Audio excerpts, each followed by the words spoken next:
Welcome, and thanks for your interest in Komatsu products. Today we're going to cover how to properly conduct a pre-operation inspection on the D155AX-8 dozer. Now the reason we do the inspection is to just take a quick look at the machine and inspect it for any damage, excessive wear, or any leaks. Getting the habit of doing this inspection will go a long way towards maximizing the production and the longevity of the machine. Everything we cover today will also be included in the operation and maintenance manual inside the cab. So with that, let's go ahead and get started.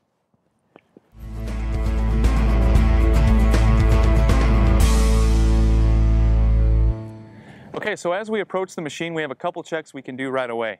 The first one would be to look up in the cab and just ensure that there's nobody inside. Move our way down to the lights into the grill and just make sure there's no obvious signs of damage. From there, we'll go ahead and start at our work equipment, work our way around the machine.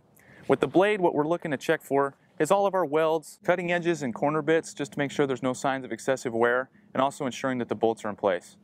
From here, we can go ahead and swing around to the back side of the blade.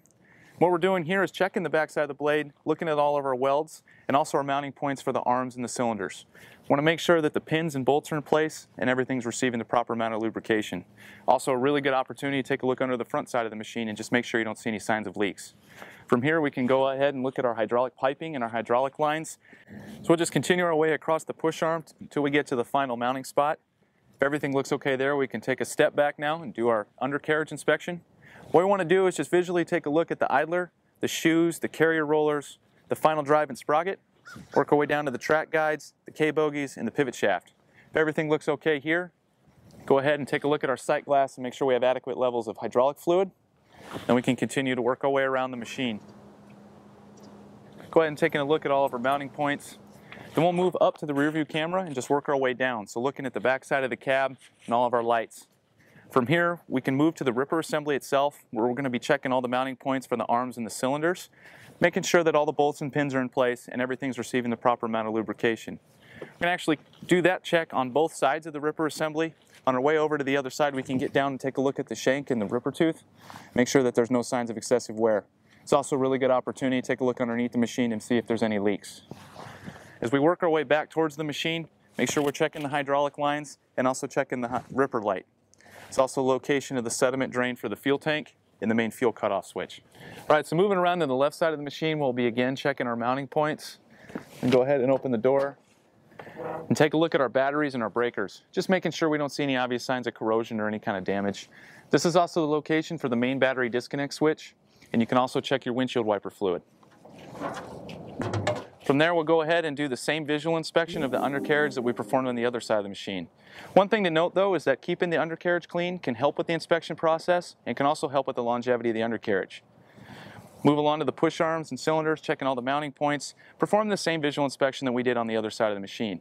If everything looks good here, that would conclude the ground level checks, and we can move on to the second level checks. So after completing the ground level inspection, the next step would be to access the machine to do our second level checks. Before we do that, we're going to inspect our access points to make sure they're okay and make sure that we're always using proper mounting and dismounting techniques whenever we access the machine.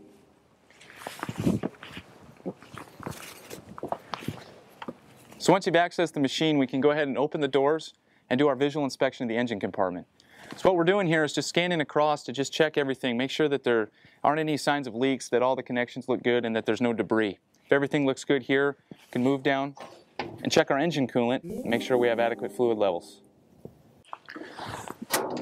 So as we finish up here and move towards the cab, it's a good idea to inspect the cab itself. Just take a look at the windows, the windshield wipers, and your lights. Just make sure nothing jumps out at you. Moving up to the top of the machine, got the location of the fuel fill spot. These machines utilize ultra-low sulfur diesel. You also have your hydraulic and transmission fluid fill spots. You want to inspect your breather vents, make sure that they're in place. And finally, you have the transmission fluid check spot.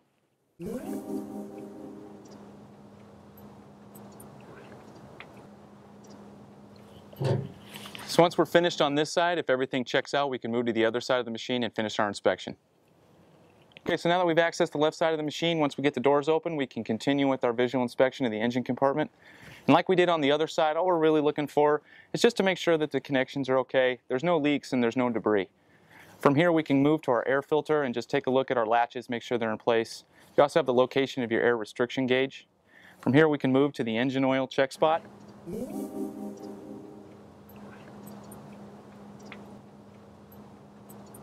And our dampener fluid check spot. The last thing we'll do before we close the doors is take a quick look at our fuel pre-filter and just make sure that there's no contamination. From here, we'll go ahead and work our way towards the cab. So now that we've finished the engine inspection, we can go ahead and move to our final compartment, which is the location of the DEF tank, which you can tell by the blue cap. You also can check the DEF level in the sight tube. You also have the location of the DEF tank breather. Make sure that's in place, and also the location of the exterior cab filter. Finally, before we enter the cab, we just want to take a quick look at our wipers, our lights, and our windows and just make sure that there's no damage. If everything looks okay, that would conclude the pre-operation inspection, and we can go operate.